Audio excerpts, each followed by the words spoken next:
Hey, thought I'd make a quick video. Something, how do I put it? It's a question I either get asked about this a lot, or I find that people, like up and coming players, don't know about it at all. And I've always thought it's an important technique to learn, even if you don't use it much, because at higher levels it's a lot riskier. But knowing that it exists and you'll see. Anyways, I'll just get into it. How about that? Um, First thing I'm going to do is I'm going to set up this guy to. He's going to. Oh, well, he's going to do more than that. Nope, I want the reversal, please.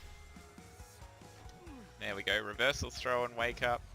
And there we go. That'll be fine.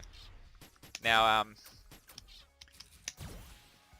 I'm doing this offensively, which doesn't make as much sense as this is a defensive technique, delayed teching.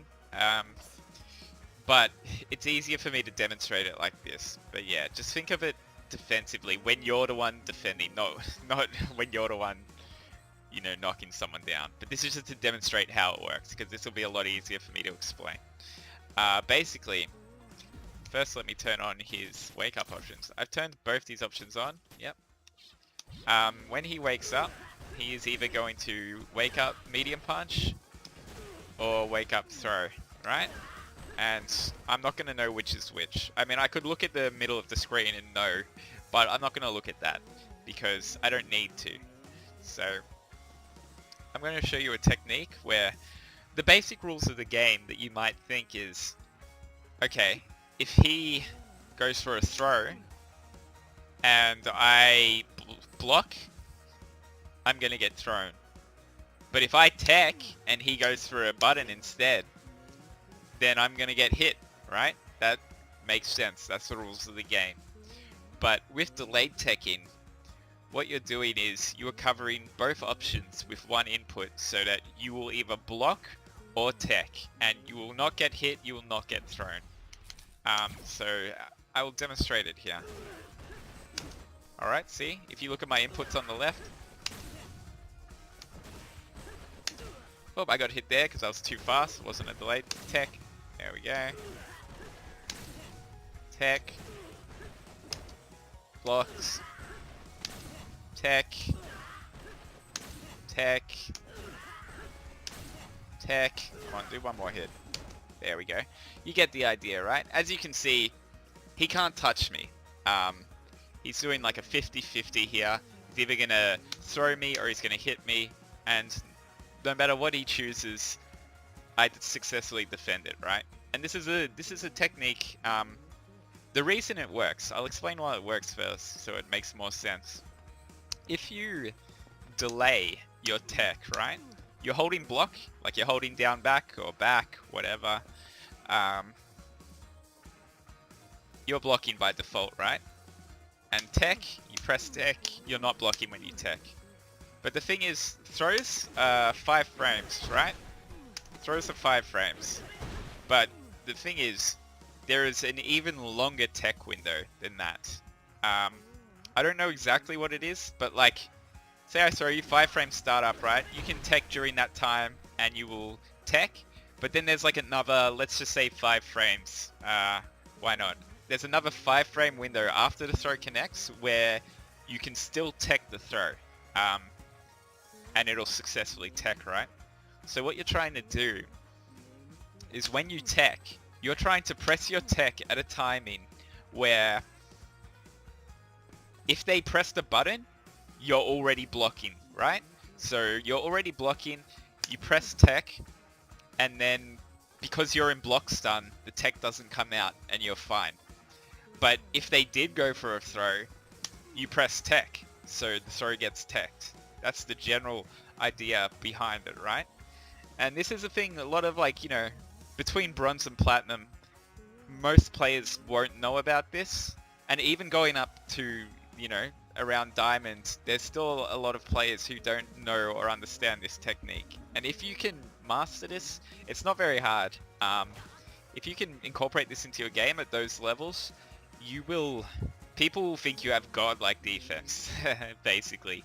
People used to always say to me, like, oh man, I can't open you up, like, how do you always know what I'm gonna do? And I didn't know what they were gonna do, but I could delay tech and cover multiple options. It's an option select, if you've ever heard that term. I covered multiple options with one input, and they didn't know how to beat delayed teching because they didn't even know that it was happening, is the best way to describe it. So you might be asking, well, what's the downsides of this technique? And the downsides of delayed teching is that because you're delaying your tech, your throw comes out later than normal, right? So if they shimmy you, or even if they neutral jump, normally if you tech straight away and someone neutral jumps, you can usually still block in time, right? Like, oh, I tech straight away, he jumped and neutral jumped, and I recovered in time from my throw whiff to block. But if you delay tech, there is a good chance that you'll get hit by a neutral jump bait because your tech was so late that you're still recovering when they come down from their jump. And like I was just saying before I cut myself off, if they shimmy you, because you're teching at a later time, you're a lot easier to whiff punish and successfully shimmy because the reaction's a lot easier for them. You've given them more time to see what you've done, basically. That's probably not the best way to put it, but that's kind of the general idea. Is your delayed tech has opened you up at a later time to make you kind of eat shit, basically. But yeah, that's the general idea behind delayed teching. Very good at, like, you know, bronze to platinum, or even all the way up to diamond. Very important technique. It's a technique you kind of want to use when you're expecting a throw ever. If you're really like, oh, you know, in this game it's good to just not tech throws at all.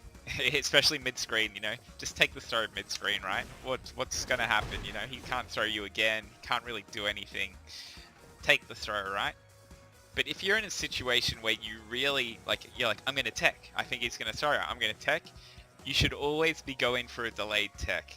Well, not always, but you wanna, well, yeah, kind of always. You wanna go for a delayed tech, because even if you're wrong and they do a meaty instead, like, oh, I think he's going to throw. Oh, crap, he meatied me instead. You're still going to block the meaty. So you're covering multiple options rather than just covering one and opening yourself up to, like, 3 other options. You're covering 2 and you're only open to, like, 1 or 2 other options. So you're just, by, you know, statistically, you know, not assuming player habits or anything like that, you know, 4 options, usually you'd lose the 3, 1 will protect you. This way, you know, you got a 50-50 chance of not getting opened up, basically. It's not as simple as that, obviously. Don't take that at face value, but you get the idea. You're just increasing your chances of not getting wrecked, basically. But yeah. And the best way to learn, I don't know any specific techniques to learn. I just kind of started doing it in games when I learned how to do it, and then I didn't even really know I was doing it until people pointed it out, and I was like, oh, that's cool. But you kind of want to, I got it because in Street Fighter 4, people always told me, you want to crouch, because there's this thing called crouch tech, I won't go into it, but they're like, you want to tech to, like, the rhythm of the block string you're in. So every time you block something, you kind of want to tech to the rhythm of it, you know, of the hit. Where you're doing the same thing for delayed teching, except you're just delaying it by a couple frames, which might sound like it's hard to do, but it's really not. You're just delaying your tech ever so slightly so that you hit that sweet spot where you're either going to be in block stun and your throw tech input's going to get eaten up and you'll be fine, or, you know, you're going to tech a throw because of the increased window of when you get hit by a throw, you have extra time, another input window to tech the throw. So I hope that was helpful. I'm not very good at explaining things like this, and I'm not very good at showing examples through the game either. I probably should have set up a better scenario, but I just thought I'd make a quick video about that just because so many people that I play against, not so much on YouTube, no one asks me anything on YouTube, but people that I play against either ask me about this a lot or they don't know about it and I tell them about it. And I think it's a really important tool to understand in this game because, yeah, if you're versing someone that doesn't know how to shimmy or doesn't shimmy, then they're not going to be able to open you up with this technique, basically. So yeah, that's that. Thanks for watching.